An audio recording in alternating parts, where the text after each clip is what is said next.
What up, everybody? Welcome to another Europa League match preview. One that I think we would like to presume is academic, but nothing is guaranteed nowadays. Yes, I'm dressed like I'm from 1984.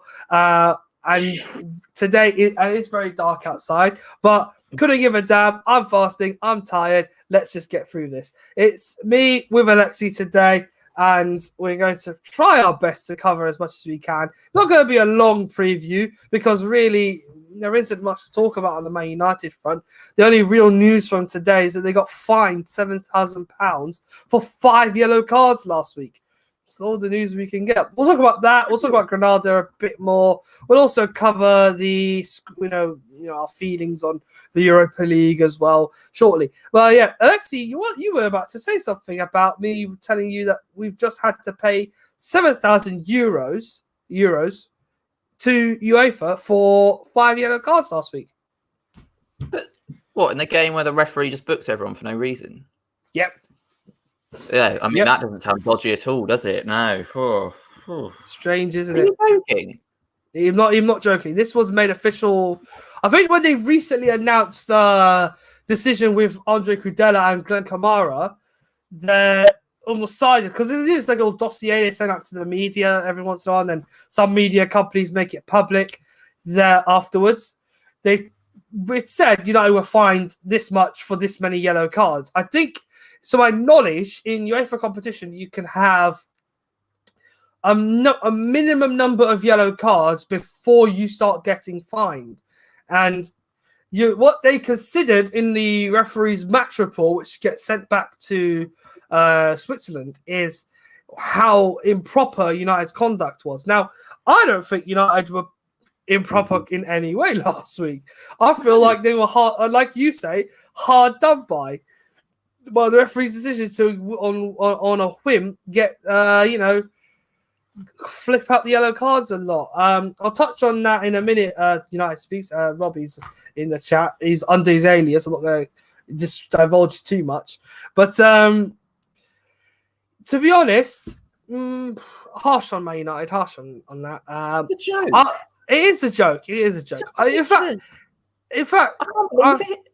I feel like we are fortunate in that sense. But what's worse is, in fact, we're fortunate in the sense that we, improper conduct, it's a fine. We are losing 3 key starters tomorrow. But on the flip side, it might mean Ollie has to be cautious tomorrow in terms of who he picks. While he could go full-fledged with his team and put in the young boys and all that, we have, if I'm not wrong, Paul Pogba, and is Bruno on the yellow card as well? What, suspended or on a yellow card? No. These are on yellow. The players who are on yellow cards. Remember, 5 players got booked last week. Have I just referred to last week's game? I feel like 5 players who were booked last week. So Pogba, McTominay, Shaw, Maguire, and Matic and Pogba are both on yellow cards. So they're the other players who could play tomorrow, but should they get booked tomorrow, would miss the first leg of the semi-final against either Ajax or Roma. And we kind of don't want to risk it with either of them. United have a bit of a problem in terms of the choices. So, Alexi, how do you think should play tomorrow, pending the fact we have a million pro players on yellow cards? I think we might get a game.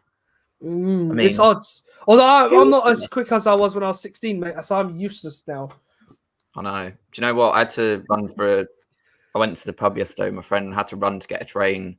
And when I was running to get the train, I realised how unfit I've actually become. I'm not saying I used to be like a dashing person fitness-wise, but the decline it's disturbing. It's very disturbing. Listen, I'm 26 now, and if people would think at this age I would have modest fitness, but I'm 26, I weigh 110 kilos, lots of it's muscle, the rest of it I don't know, but at the same time, I find it incredibly bewildering that even I can't run more than 50 meters without having to pause for a sufficient amount of breath. It's a massive problem. It's At tough, the end of the day, it is a hard time being an adult, especially when you forget that once upon a time you used to clock 31 kilometers an hour in a speed test. It was quite fun back then. I mean, I used to go for like really long runs. Like a couple of years ago, I'd go for like kind of 2-3 mile runs, and I look back on that as like my peak years. I'm only 21, and I think I've already I passed my peak. You know, nowhere near it, Alexi. Nowhere near it. Like I'm running for trains now, and it's literally like I got to the barriers and like had to put my ticket in, and then I had to run a bit more. And I was just like, what platform? Which train? Where are the carriage have to sit? Oh, you have to think about 20,000 things while running. It's a hard job. It's always on the furthest platform away as well. Tell me about it. The reason we're talking about this is because, yes, Man United have many yellow cards. So we have defected a bit from the topic. But yeah, who are we going to play now? It could be us. It could be even a couple of the stewards who are in the stands tomorrow. Yeah. Okay.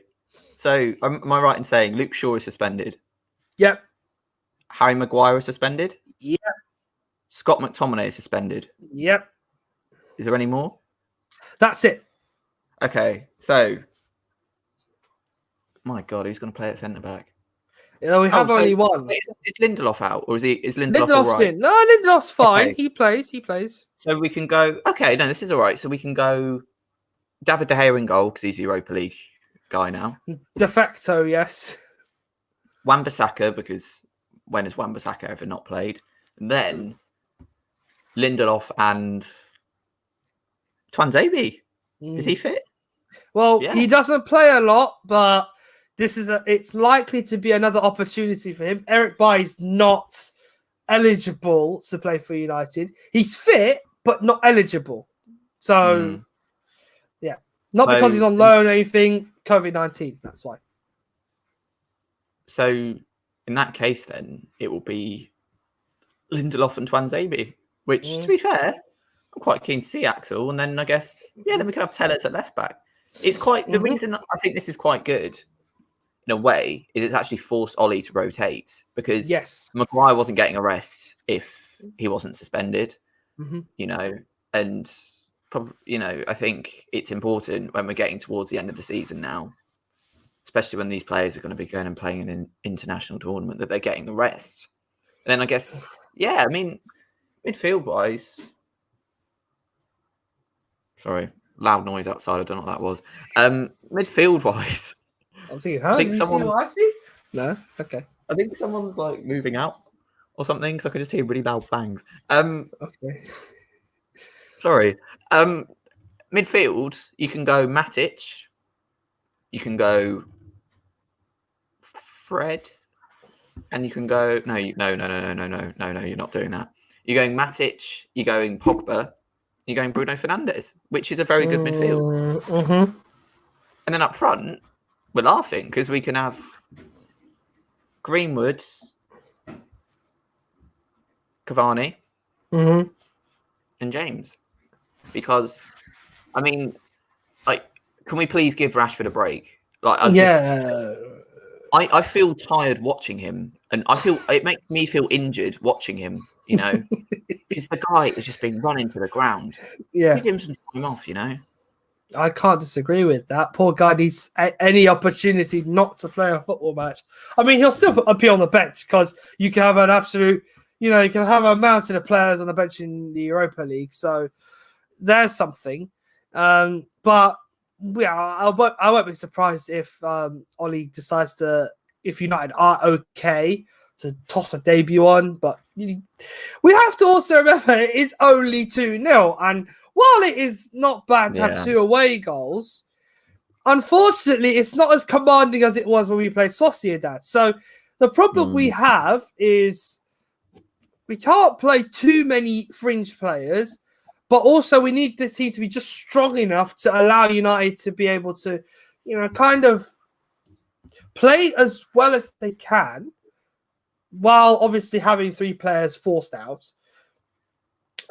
Play as well as they can, try and at least get something in the game, and then manage it on the way through. I mean, at the end of the day, while it is a ludicrous thing, drawing the game without conceding more than 2 isn't bad. In fact, no, we don't have to wait. Drawing the game isn't bad at all as long as we don't concede more than 2. Yeah, so we just have to avoid them scoring. I don't know what approach they're going to have, Granada. I know for sure that on Sunday they tried, or Saturday they tried different tactics against Valladolid, and for a while they struggled and went behind. But when they went back to their normal formation, where you have we saw last week, where Kennedy on one side and Falquier, who played on the other side, who came on the right, they started exploiting Valladolid in the wide areas. United are quite good in the wide areas. I think we're not too worried in that aspect. But I don't think Ollie's going to suddenly think I'm going to play 3 at the back tomorrow just because I can. He's probably going to stick with that 4 and wide setup with the thing. Do you agree with me when I say, can we just not do anything erratic or stupid? Just keep your formation. Just keep more or less the same players, obviously give or take, rest a couple, but let's not be silly here because, I mean, I'd kind of forgotten it was only 2-0 because in my head it's done. But look, last week we felt a little reassured when we scored the second goal. But in my head, over the last couple of days, I thought after beating Spurs, all right, we've won, but when I look at Thursday, we don't have 3 of the players that played against Tottenham that are playing on Thursday. So we kind of have to ride it out a little bit and hope that we do not have the magnanimous moment happen against United here. It's why I feel if we kind of, score 1 and not concede, we should be fine. But I fear they're going to come with a different approach tomorrow. And I think Ollie should be prepared for it. He obviously should prepare for any game as he, Michael and Kieran McKenna would. But I'm not sure we're going to have it all that easy tomorrow. While I think we're in a comfortable situation, in the result term, we're in a comfortable situation. We're not out of the woods yet. And on the horizon, in a couple of weeks, should we go through tomorrow, guaranteed, in a couple of weeks from then, we'd have to play against one of Ajax and Roma, and that's not going to be anywhere near as easy a game as we just had against Granada last week, or versus Sociedad in February. So, based on who you just picked, obviously De Gea in goal, because unless, as I said the other day, Henderson is outperforming him more than just on the pitch. So it's clear to see Ollie's favoured him. It's not to say David had a bad run, but this year he's made one too many mistakes. Crossed the line, I think, with Ollie. Probably enough times to say, well, yeah, not anymore. So David Wan-Bissaka is a shoe-in. If I wanted to take a risk, I'd play Williams, but you got to make sure. Wan-Bissaka, Lindelof, Twanzebe, obviously, and Alex Telles, because we don't have any other centre-backs.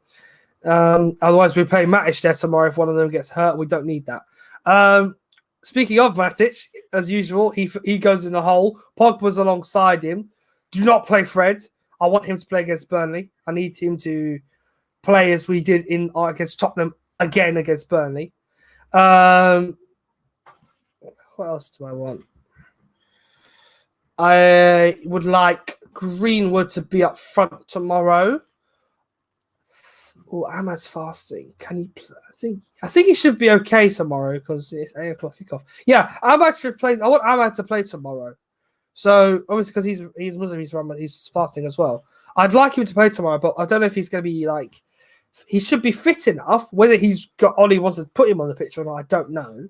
But I'd like to see Ahmad tomorrow, just because he's already played in the Europa League and scored in it as well. Let's not forget that. Left side, Daniel James. Let's not see Marcus Rashford, please. I think we've already had, like you said, as much as it's great seeing Rashford, he played at 70% last week in Spain and on Sunday. we brought him off to put Mason Greenwood on, and he made a difference against Tottenham. I don't want to see him. I don't want to see him tomorrow. If he has to come on, it's because United are in trouble, and I don't think we need us to have to. I don't think we will need to have to do that tomorrow night, because under no circumstances should United think about putting him on if the team that goes on the pitch is strong enough. And I would love to do an experiment. I would love to try this second striker thing that a few people on Twitter who have observed Van der Beek's appearances.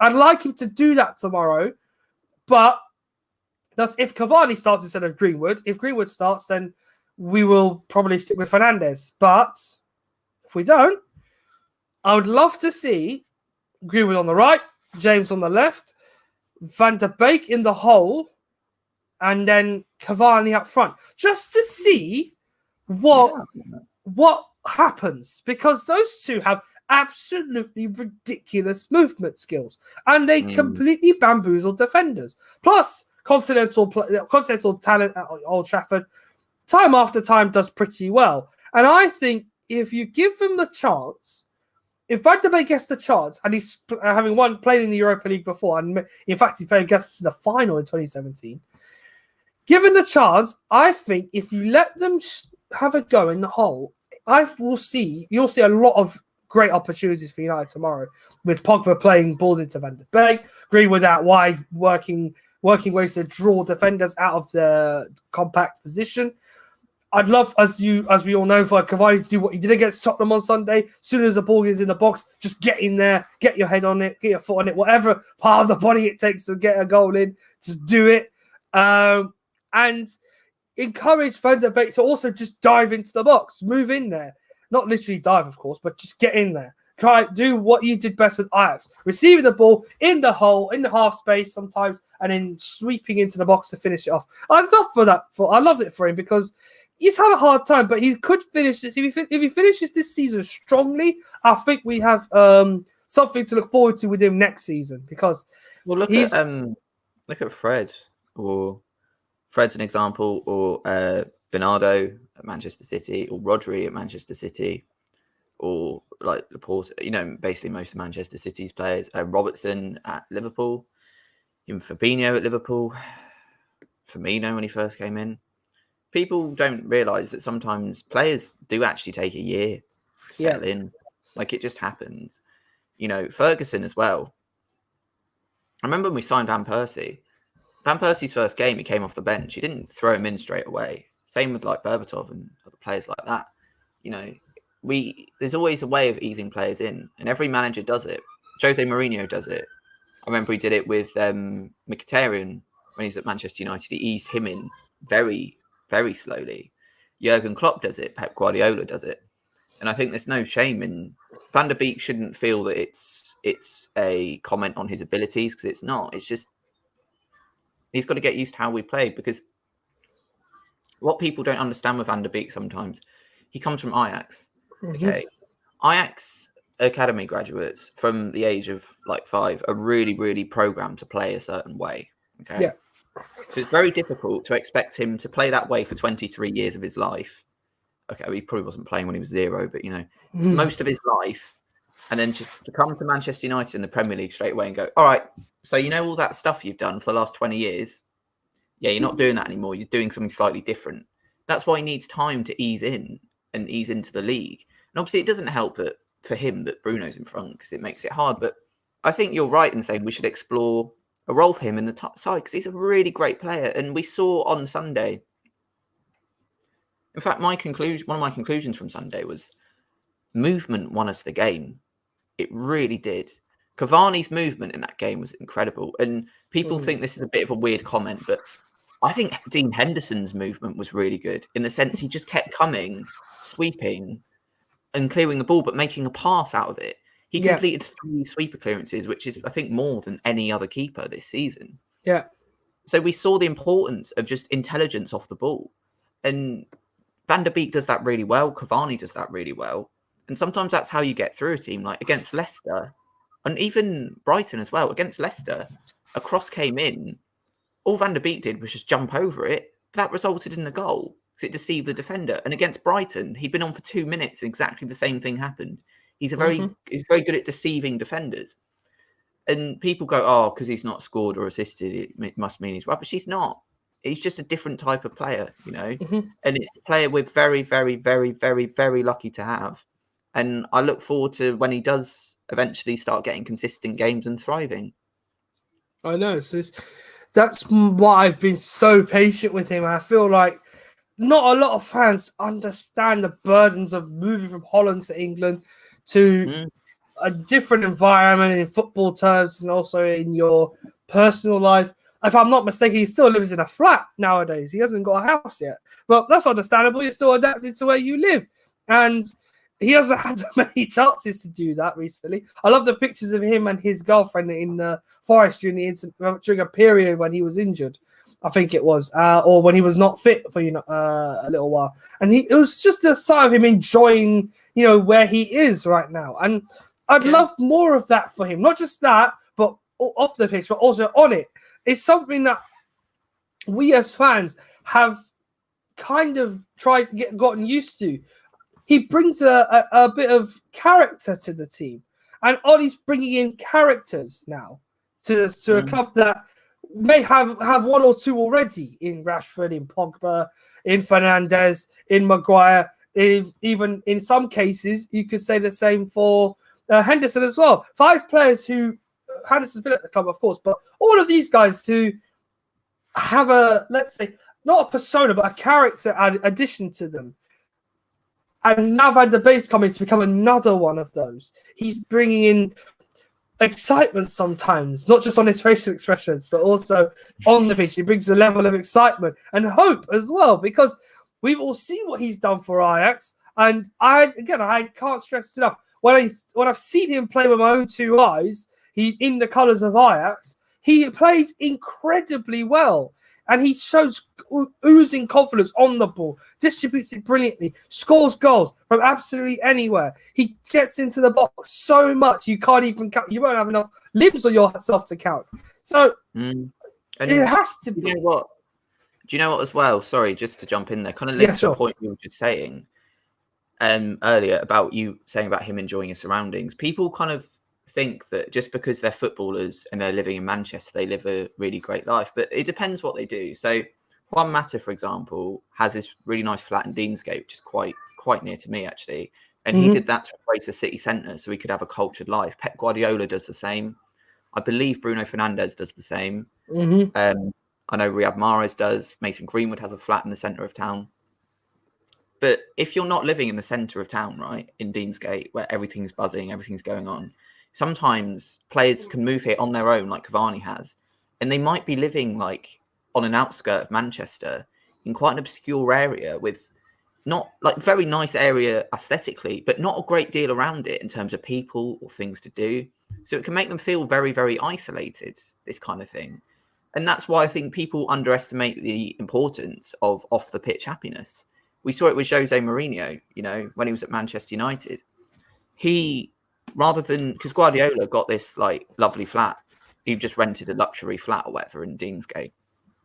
Jose Mourinho chose to stay in a hotel in the Lowry, which is obviously still very central, but it's just, I was reading in the Athletic about this. It's like, because how temporary his accommodation felt, it just inevitably transformed onto the players that they were thinking, he's not sticking around, is he? And I just think people really underestimate the impact of off the pitch happiness sometimes. You need morale to be good in a club, but in order for that to happen, each player having their individual, I know it's a challenge, I'm sure, for Ollie to control 30-something players' different emotions week in, week out, whether it ranging from players who still live with their parents, for example, in the local area, to the top earners who live in houses, or those who live in flats adapting to where they live. These are, you need to understand, not you particularly, but people to understand that footballers live lavish lives, yes, but they move a lot. Some of them have maybe not moved in certain places for 10 years. Take David, for example, and when he first arrived from Atletico Madrid. Nobody in their right mind thought when he arrived in 2011 that, he'd be there for as long as he has now. They're probably thought, well, we needed a replacement for Edwin van der Sar. We kind of have to bring in the best possible keeper for that particular role. Whereas instead, what's happened is Ferguson trusts him. He struggles in his first season, okay, but improves. Following season helps United win another title, the 20th of all time, his first Premier League title. And in your eyes, you're thinking if he keeps performing like this, he might become a very important player. Unfortunately, doesn't happen to be that way at all. He decides to stay amid pressure for Real Madrid to come back to Spain, which I'm sure at the time would have tempted him with how badly United were struggling at the time, while being the best key goalkeeper in the world at that period, undisputedly. And then we get to this point now where he's been usurped by Dean Henderson. And then he's now father as well. In his life, in his professional football life, maybe he thinks, okay, so I've been here 10 years. While I haven't achieved a lot in my career at Manchester United in terms of trophies, I've done absolutely everything I can to keep this club as high a level as possible for a decade. He's due a testimonial. It doesn't matter how he gets it, but he'll get one for sure. But what I hope for now is, I mean, it's a bit selfish of me to think this, but part of me doesn't want him to go because I know he loves the club too much to just say, I'll up sticks and go home. But at the same time, you kind of have the sympathetic side of you. Tell yourself he's kind of now building a different empire elsewhere for himself. And I'm sure in his mind, he would love to go back to Spain with his fiancée, his girlfriend. I can't remember what him and her done are in terms of a companionship. But having now had a child, maybe it's time for him to ask a few more questions about it. I'm sure he's frustrated to not be number one at Manchester United, outright anymore. But the only way I see him getting that mantle back from Henderson is if he outperforms him in the way he did back in 2015 to 2018. And that's the only way we'll see David gain that spot back as outright number one. Until then, unfortunately, it's the Europa League. And the odd occasion now when what we were saying with Henderson early in the season could happen in terms of him getting games, it's now happening with De Gea. So it's a catch-22. And I think we'll see what happens in now and in the season with David, because definitely there's a problem. But getting back onto the point, players' life off the pitch is important. You need them to settle. You need them to understand how to develop their game, but also develop their own personal life in a city where, it's not Manchester's a wonderful place. You live there, obviously, Alexi. I've been there so many times in the last 8 to 10 years of my life.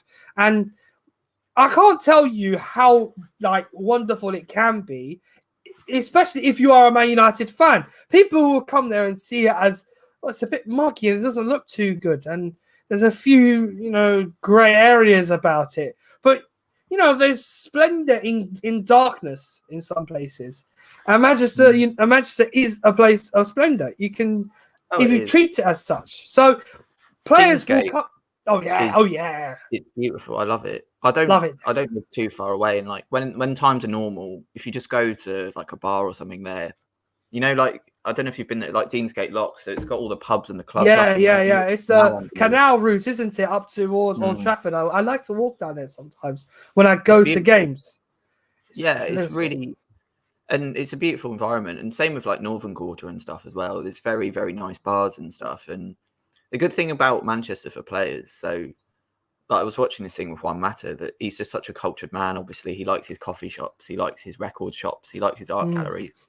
He can do that easily within a walking distance because Manchester's, it's big, but it's very compressed. I can pretty much walk anywhere I need to go within reason, obviously. Because give or take in Manchester, it's 2 miles max to anywhere. So it's great for players because they can just go and do their cultural interests, like Mata going to his record shops and stuff, and Guardiola likes to go to the cinema in Deansgate as well. Like, I think if they embrace it, they tend to be happier. But obviously, Di Maria is an example of somebody who it was very clear his off the pitch happiness affected him hugely. His performance, obviously, he got robbed. Obviously, his wife also said very, very derogatory things about Manchester. So it does have an impact on how happy they are, definitely. And yeah, like you said with De Gea, it just feels like in his professional and personal life, it makes sense for him to move on now, doesn't it? Yeah. And we can't speculate. We don't claim to be gurus of the transfer market or of what players should and shouldn't do. We leave that to them and them only. But in the end, David will make the choice he needs to make at the end of the season. If he sticks around, that's brilliant because it means there's still an element of competition about that goalkeeping position. And selfishly, I like for him to take a wage cut and just be like here forever, just because he can play a part in the club. And it's more or less, it's like sacrificing your life outside of football just to be able to say, I've played for this club for a long time. I'm a hero in the community there and all that stuff. I'd love for it, but in my head, I think the player's interest is, greater than loyalty nowadays. We all know that. So it is what it is. But sticking back onto proper football now, because we've been talking about life and Manchester for a little bit. But we should make a league. Yeah, we could. Well, if we could be ambassadors for tourism in Manchester, more than happy for Andy Burnham to, send us a few letters our way. That'd be more than welcome. I know he's nearby you as well, in particular, not in where you live, but his office is nearby there. So basically, tomorrow's a big game. We know that for sure. It's a problem. We have a few problems. Granada played different on Saturday. They're going to try and, pull off a miracle.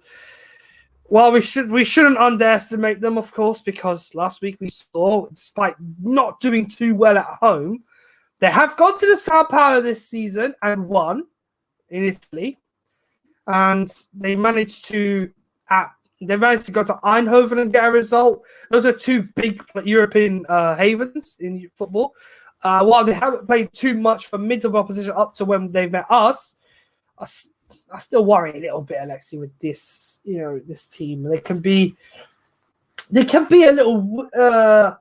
They act like they're gladiators, but no, not really are gladiators. Gladiators, are they? Yeah, no, strange. It's just a very strange situation to be in this game, isn't it? Because, like, you have a quarterfinal European tie, and it feels a bit like kind of like a preseason. Obviously, not to that level, but it just does feel so a given. I hope, like, oh God, if after all of this we lose, I don't know what I'm going to do. It will be a greater calamity than the two Sevilla defeats, because then we're asking ourselves, well, hang on. Now that's the fourth year in a row we've been beaten by Spanish opposition in Europe. Yeah.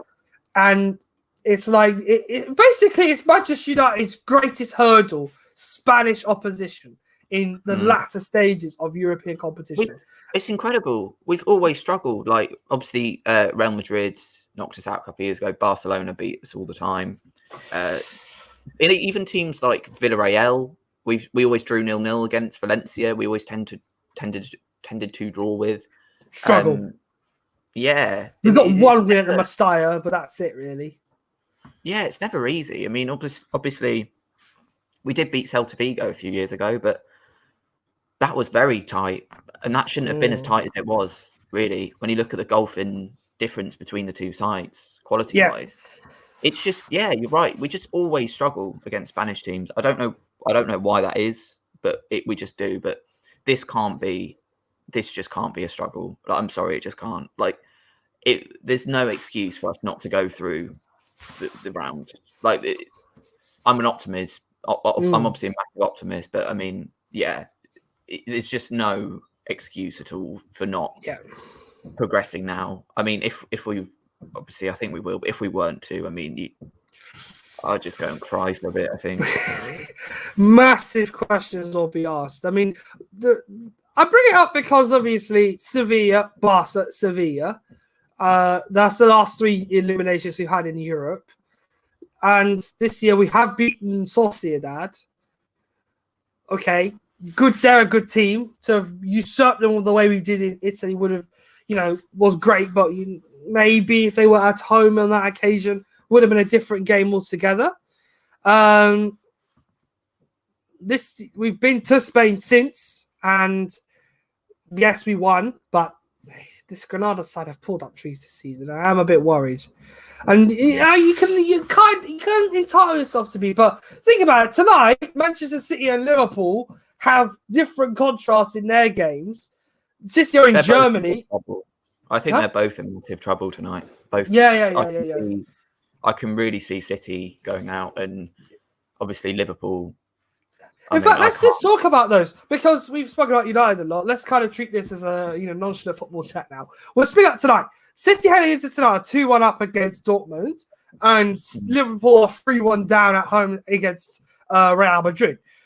Now, for miracles to happen, Dortmund need to win tonight by 2 clear goals and not concede if they're to qualify for the last 4. For Liverpool, it's an even harder task. They have an away goal, but if they concede tonight, it becomes a tall order. Yeah, because they'd have to get 3, wouldn't they? Mind you, do you know what, though? If there were fans at Anfield and this was a normal time, I'd put a lot of money on Liverpool going through. They're really, really great at doing things like this. But it's just the fact they've been so bad at Anfield. There's no fans. They're just not what they used to be. They've got no defenders. Mm-hmm. I just think they're in really, really big trouble. I mean, couldn't Dortmund go through by winning 1-0? Yes. The way goal they scored in Manchester last week would send them through if they win by that scoreline. But with City don't have Ruben Dias. This is a big loss for them. And Nathan Ake did not play well against Leeds. So it looks like Pep's going to have a problem at centre-back for a couple of games. This week and on Saturday against Chelsea. So you've got a problem there. I would put the man-child on him this evening, on Ake this evening. The robot man-child on him. And see where this goes. I think if you get Haaland on Ake, he'll mince him. I think he'll eat him for dinner, breakfast, you name it, he'll do it. Because Ake hasn't played enough this season, first of all. He was injured for a long period of it. And John Stones is not the same defender without Ruben Dias. So we could see I'm hoping to see, being a little selfish here, I'm hoping to see Dortmund squeeze through so they can meet Paris Saint-Germain in the semi-final because revenge in it. Because revenge. Know, wouldn't they? Yeah. Dortmund revenge. Yeah. Once City, Liverpool, and PSG are out, I don't really care who wins. But obviously, so Liverpool it's a problem. Chelsea are there, though. It's a problem. Oh, Chelsea are there. Oh, God. This isn't a good choice. No. This isn't a good choice at all, is it? God. City, Liverpool. Oh. Yeah, so we've got to hope City and Liverpool get knocked out tonight. Yeah. And obviously, so is it who are PSG playing in the next round? City? So PSG will meet one of either, they're on that side of the draw. So PSG will meet one of either Dortmund or City. PSG, Dortmund or City. And then on the other side, Chelsea meet Liverpool or Real Madrid. Now, it means if 3 English sides get to the semi-final, we might have a problem here. It's a guarantee because one of 3 will get to the final. That's guaranteed. I thought if they both make it through tonight, one of 3 will make it to the final. Us and Arsenal are still in the Europa League at the moment. I don't know about Arsenal. Will have a tougher task at Slavia tomorrow, whereas we've got Granada. Meaning, if all being well, we might have a 2019 repeat on our hands here. Oh God, I hope. Well, I hope we're in the final this time. Yes, but I just hate all English finals. People seem to get excited about it, but I just don't like it because I know people disagree with me on this, but I've never got this thing of supporting the English teams really, because for me, they're my biggest rivals. So I just want them to lose. City, Liverpool, and Chelsea in my lifetime have basically been our main competitors. So I want them all to lose, very heavily. Obviously, if I was to pick, I'd rather Chelsea won it. Yeah. And then, I mean, choosing between City and Liverpool was like choosing between two people to rob your house, isn't it? It's just it's terrible, mate. You can't do it. It becomes a problem after a little while. But no, I want to think about it. Basically, we can't have Liverpool winning another Champions League. No, but we can't. But the risk of them finishing outside the top 4 is so high that they need to win it. The same could be said for Chelsea. Manchester City, this is basically their dream, their goal, and we can't have 2 teams in Manchester winning having Champions League victories now. That just doesn't work. It won't sit well with the team with 3 of them, that's for sure. But so the best case scenario here is probably that Dortmund win it. Yeah. It kind of then puts them in like their ball in their court, because that says, we won the Champions League, we get to keep Haaland now, yay! Not really. I mean, no, I think Real Madrid might need to grab it, in my opinion, because they've got the most. Liverpool have the most to lose because they're Premier League champions and have won the Champions League most recently in 2019. So. And Bayern were just knocked out. So that would mean then they're the most recent winners of the competition left in this year's with the 6 teams that are left right now before tonight kicks off. Frankly, I see us making the final in Gdansk on all being considered. Where is the Super Cup being held this year? I'll look at this now, because that will be a trip and a half if international flights are allowed at the time of the Super Cup final. I'd love for us to win the Europa League and mince one of the idiots in England from there. It'll be nice. Oh, that'd be a good day out. It'd be nice. We go to that one. We go to that final no matter what. I just hope it's in a place that isn't restricted to UK fans. Can we get like a Trafford Talk Media accreditation or something? Ooh, we'll see what we can do. I have friends in high places, but it will be a hard place. It'll be hard to convince them in an era like this to fork out a few on us. But let's see what happens. See now. That'll be good. That'll be a fun time out. But yeah, fingers crossed. That's all I can say. Tomorrow should be good. We also had touch on it very quickly. One more bit of it is very annoying. It's in the chat, and I've tried my best to ignore it, but how can you? It is not good enough anyway for UEFA should be banned for life. Well, sadly, this afternoon, UEFA announced that Andre Cudella, for his racist behaviour against Rangers last month, is banned for 10 matches in UEFA competition. So he cannot play for his club in Europe the next time they play in Europe. But his ban also extends to his national team, meaning he cannot play in their 3 European championship ties in the summer as well. He is a national team player, so it's not helped him. But what was scandalous, unfortunately, as well, is the fact that there was only 10 games. Why haven't they gone and just, some people think, let me just put this straight. I don't want a football player to lose his entire career. Like, I don't think that's the right thing you should do here. Their livelihoods would have been, or their life up to this point would have been building up as much knowledge, as much, stamina, as much effort as they can to be a professional footballer. And when they reach the top level, their aim is really just to remain professional throughout that period as a professional football player. The last thing you want to do is act out of turn to a person out of turn in such a way to a person of colour on the pitch, because then your reputation is tarnished. Any good that was any good words that was told about you are then dashed away into the wilderness. you have so many different problems. It's a conundrum to have as a football fan. From my personal point of view, I think UEFA have taken the most plausible action possible without harming this player's career too much. He's missing the Euros.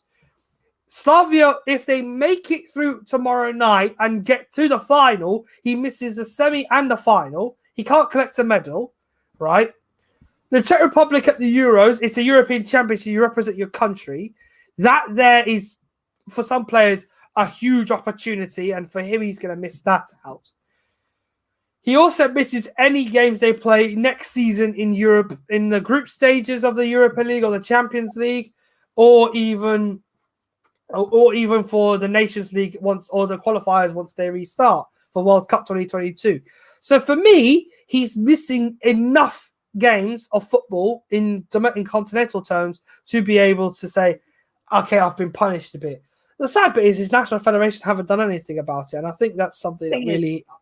Though, I think you're right in everything you just said, but I mean, Daniel Sturridge got banned for about 9 months for something to do with like betting that didn't really turn out to be completely his fault. And so with Kieran Trippier, 12 games this season.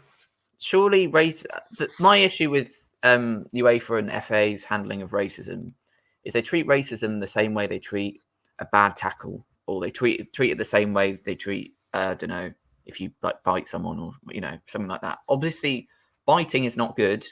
A bad tackle is not good. But you could argue within the context of football, a bad tackle isn't the most crazy thing to happen. It's a football pitch. What racism is, it's not within the context of football or society at all. It's just hatred being brought into the sport for no good reason at all, other than to hurt someone else and to use it, to demean them and hurt them and disrespect them. Why not just ban them for a whole season?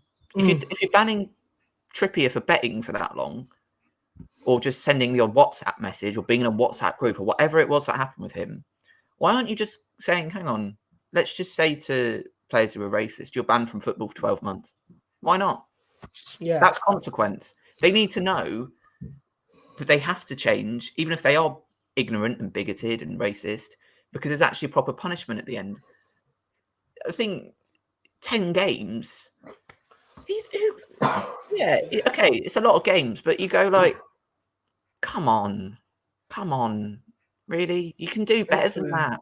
And also, Kamara, I believe, has been banned for assaulting him. What the flip does that say then? So you're basically punishing a guy for being racially abused. And it's exactly why. My problem with UEFA and the FA has always been the same thing. They have these slogans that seem very promising and very nice, and they say they're going to take action. When it comes down to it, when it comes down to what's actually going on, we saw this happen with Demba Ba and an official earlier in the season. The Abbas Shahir incident, I remember in December. I know the person who the fourth official was abusing, having spoken to them when I was in Istanbul in December. The night they lost Leipzig 4-3. It was Pierre Vome. He's a former striker. And I spoke to him that night. He's a well-spoken man. He's a good coach. Was an excellent goal scorer in Spain and for his country, Cameroon. He's a coach there. And I think he was the most impassioned about it because he brought Demba Ba into the club. But also, that night, if I remember correctly, Demba Ba confronted the fourth official and then said, "You, the black guy," or the black man in the dugout, like that. And for me, it's not, no. You have to choose words carefully. If you can't say something that is like, constructive enough without hurting a person's feelings, just don't say it. And what I feel Kudela has done is out of aggravation, which is the worst possible thing you can do, because you're going to get that kind of response from Zungu and from Kamara that night. You're going to get that kind of response anywhere else in football. So, frankly, it sets a precedent of you can basically go up to someone on a football pitch and you can racially abuse them, and it will provoke them enough to the point where they get punished for it as well. How's that? And look, It's ridiculous. They did the same with the John Terry thing as well. They just always, I know that was the FA, but in general, like they just always just cock up these things so badly.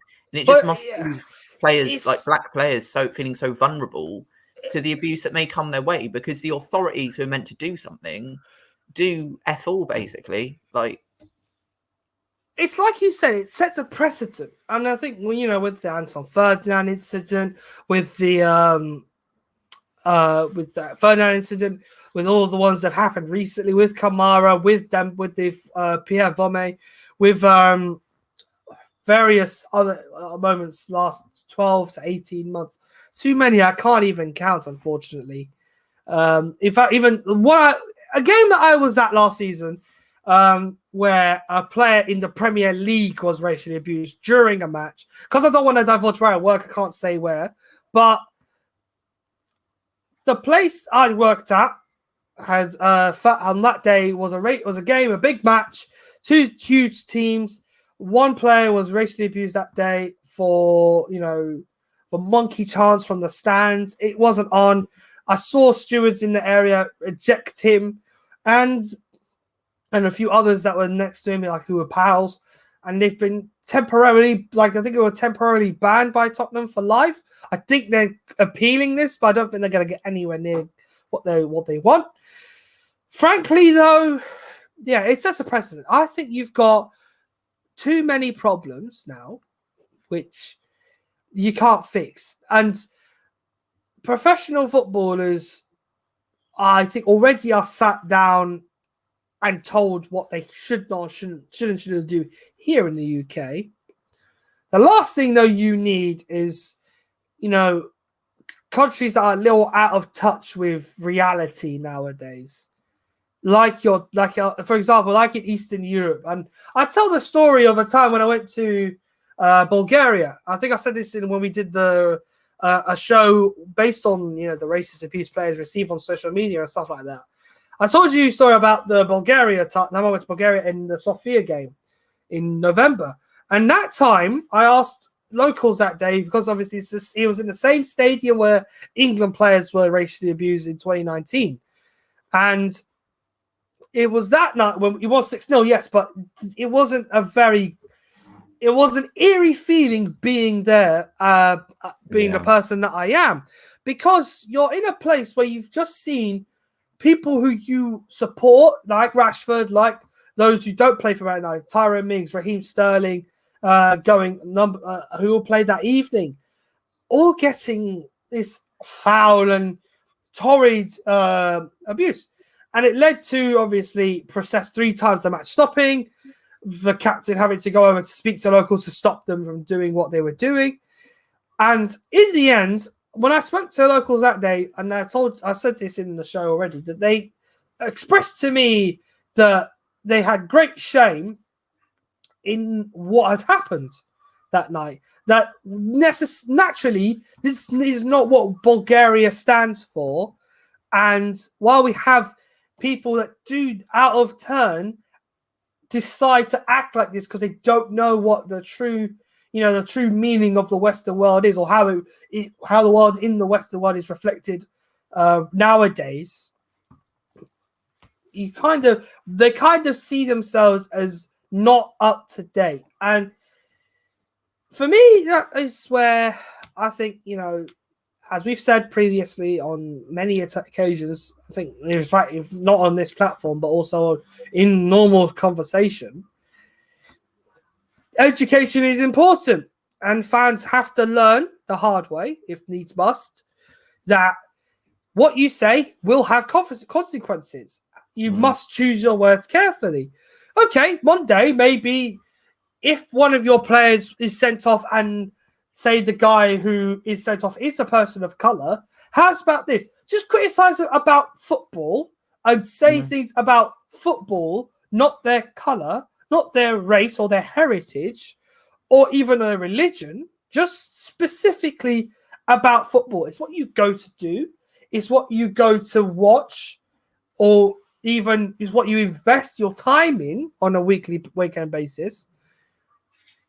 How about watching the game and then just referring maybe if they've played badly one day, just say something derogatory about how badly they played. If they prove you wrong, they prove you wrong. But you don't have. There's no reason to go across the line like this and show your true colors, because once you do, you, as I've said, people are then exposed for who they really are, and it shows that it shows in a light that I'm sure many wouldn't like to see, that you aren't who you say you are on the outside, when really on the inside you're a completely different person. And frankly, I find that football is a world. In this world, football is a place where people come together to share the common love for a game. If you can't do that without saying nasty things about one another, then you shouldn't come to football. Yeah, you're right. And do you know what it is, though? That I think my problem with the way it gets handled sometimes as well. I think, well, this is the point I saw Gary Neville make a few years ago. He kind of said football is a reflection of society. Yes. And the problem is the ignorant, I don't want to swear, but I'm not going to swear, the ignorant people who perpetuate hate, they cause hatred and hurt to others.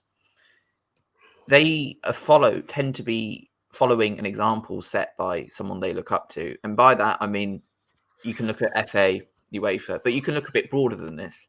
Obviously, I know a lot of people might not agree with what I'm about to say, but we have a prime minister in this country who has engaged in comments towards people of colour that are really, really barbaric and really disgusting. And how was he rewarded? He became the prime minister of this country. We had at the FA countless people who had to go for racist comments. And then you look, so if you're a Chelsea fan, you go, who's probably our most revered ever player?